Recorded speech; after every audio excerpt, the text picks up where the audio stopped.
우리는 백신 개발에 성공하고 또 접종률을 높이면서 코로나19는 거의 끝이 왔다고 생각했었습니다. 그러나 11월 24일 오미크론 변이 바이러스의 정체가 밝혀지면서 기존 델타보다는 전파력이 강하고 기존 백신을 또 회피하는 무력화할 수 있는 이런 염려로 인해 세계는 다시 봉쇄로 돌아섰습니다. 이코노미스트는 오미크론이 주는 세계 경제의 세 가지 위험성에 대해서 다음과 같이 말합니다.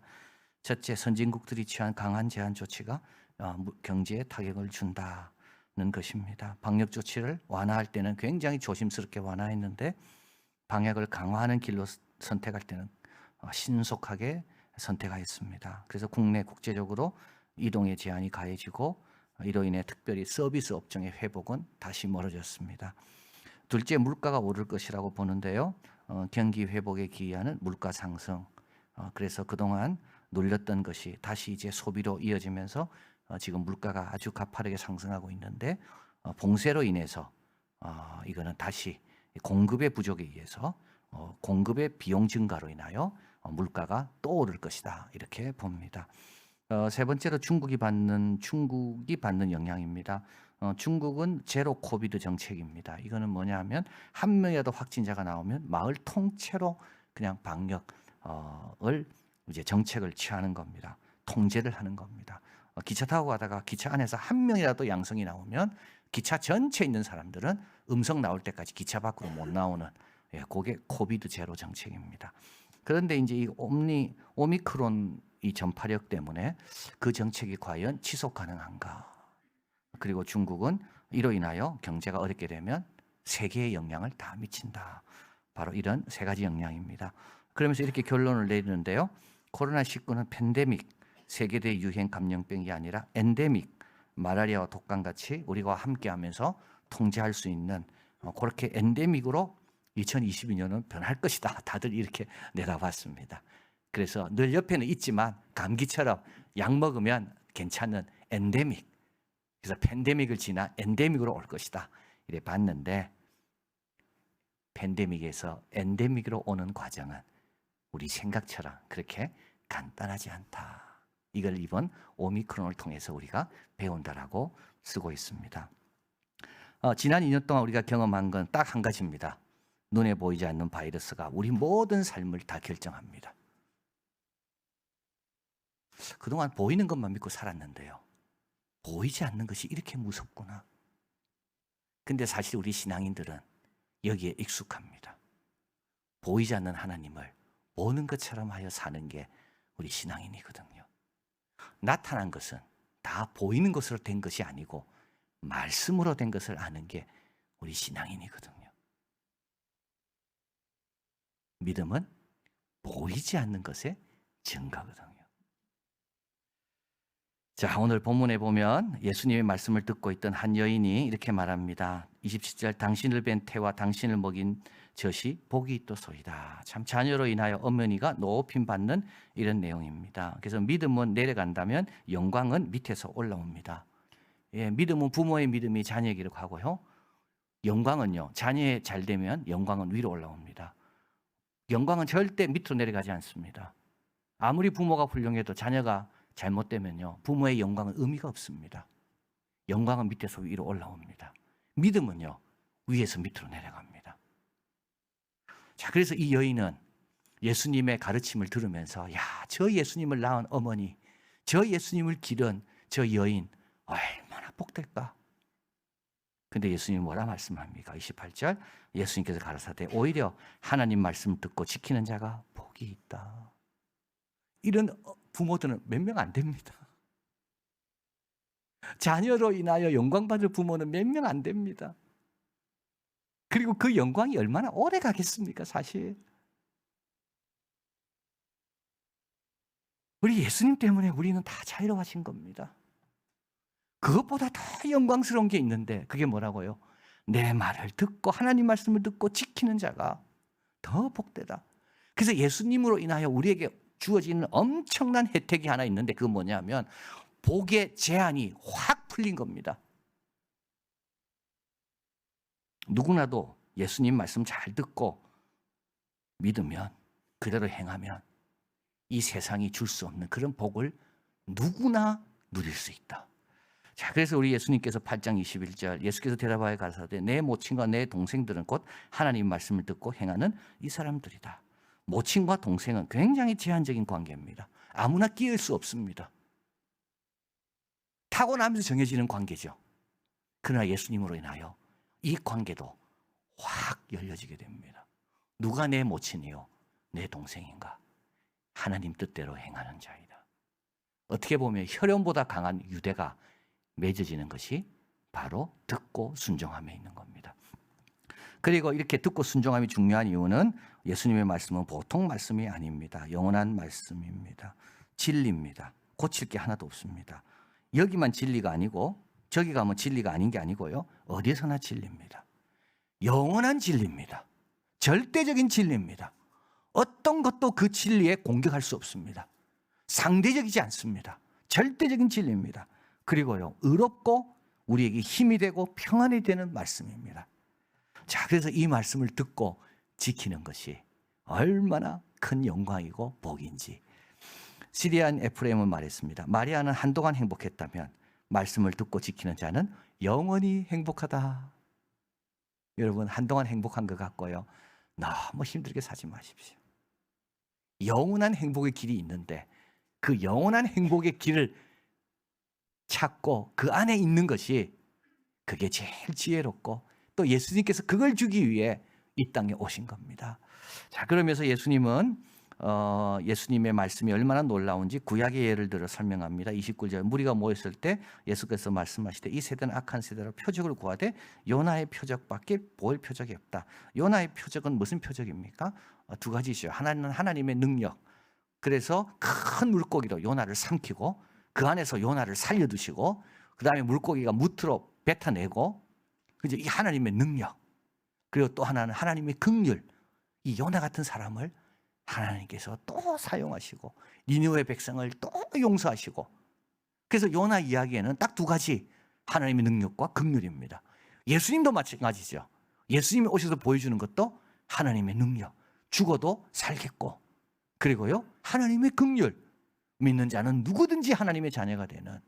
자, 그러면서 예수님은 이제 솔로몬 때를 이제 또 이야기하시죠. 31절 심판 때 남방 여왕이 일어나 이 세대 사람을 정죄하리니 이는 그가 솔로몬의 지혜로운 말을 들으려고 땅 끝에서 왔으며. 이제 소문을 들었습니다.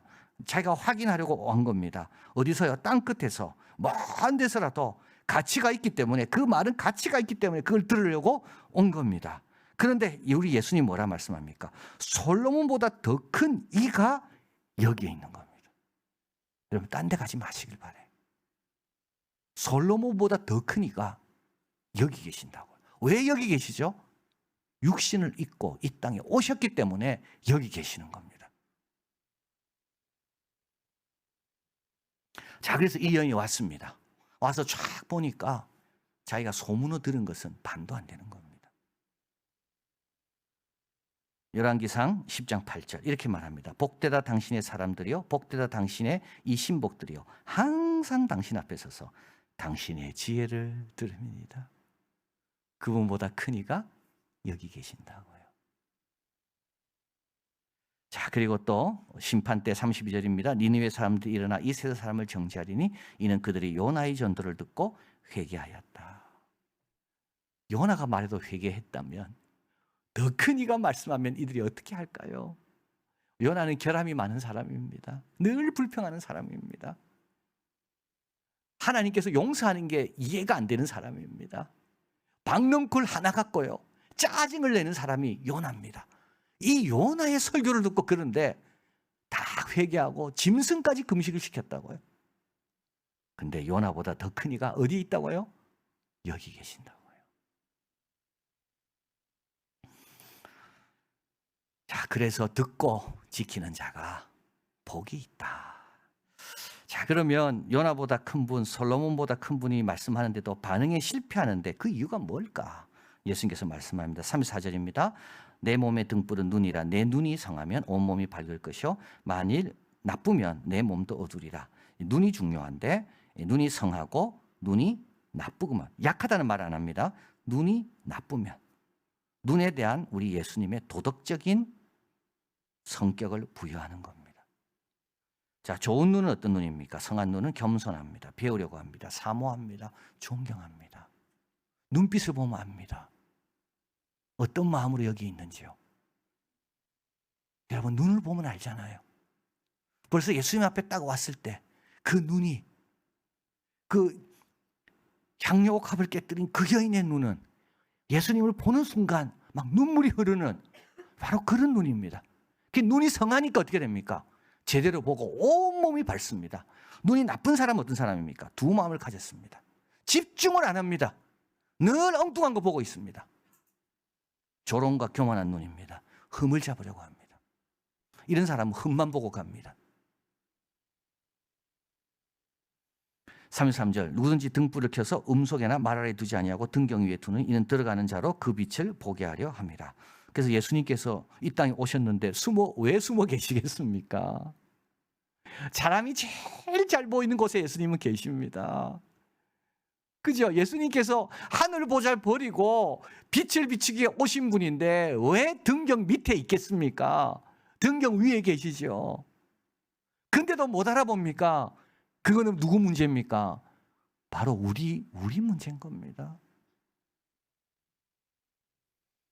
목자들은 구유에 누인 아기를 알아봤습니다. 동방 박사들은 아기 예수님을 알아보고 그에게 절하며 예물을 드렸습니다. 시몬과 안나는 마리아의 품에 안겨 성전으로 들어오는 예수님을 구속자인 줄 알아봤습니다. 알아볼 마음만 있으면 알아봅니다. 정말 사모함과 정말 간절함과 정말 겸손함만 있으면 우리 예수님은 알리기 위해 오신 분이기 때문에 알려지십니다. 작년 성경학교에서 들은 내용인데요. 루터가 한 말입니다. 하나님의 사랑은 사랑할 대상을 발견하는 게 아니라 사랑할 대상을 창조하신다. 자격 없는 우리들을 사랑할 대상으로 창조하신다. 빛이 있으라 하심에 빛이 있었고 그 창조의 권능으로 우리를 그런 사랑할 대상으로 창조하신다. 그래서요, 말씀을 주시는 거예요. 그래서 예수님이 여기 계시는 거예요. 그래서 우리는 눈을 점검해야 됩니다. 주님, 내 눈이 아버지의 눈처럼 긍휼과 자비로 바라보는 눈. 우리 하나님이 우리를 바라볼 때 어떤 눈으로 바라보실까요? 흠을 잡으려고 바라보실까요? 긍휼과 자비, 우리의 필요가 뭐고 우리의 소원이 뭐고 우리의 상처가 뭔가 그 눈으로 바라보시지 않습니까? 그래서 우리가 하나님의 사랑할 대상물로 창조되는 거죠. 자, 그래서 여러분 자꾸 주변 환경 보면서 불평하지 마시고요. 내 눈을 고쳐주십시오.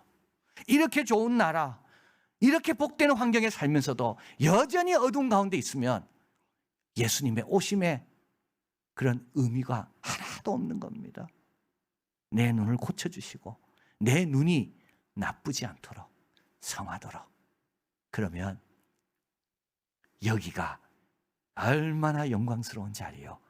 그의 말씀을 듣고 지키어 니느웨 백성처럼 긍휼의 표적이 되고 이 남방 여왕처럼 내가 소문 들은 거에 비하면 우리 예수님은 너무나도 귀한 분이다. 그 복을 누리는 우리가 될 줄 믿습니다. 사랑하는 하나님 감사합니다. 우리가 어디에 있습니까 지금? 여기가 어떤 곳입니까? 주님의 몸된 교회요. 주님의 말씀과 찬양이 울려나는 곳입니다.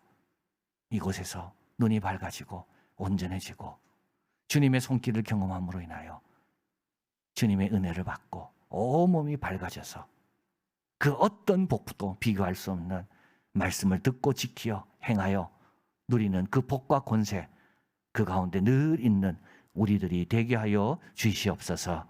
모든 말씀 예수 그리스도 이름으로 기도하옵나이다. 아멘.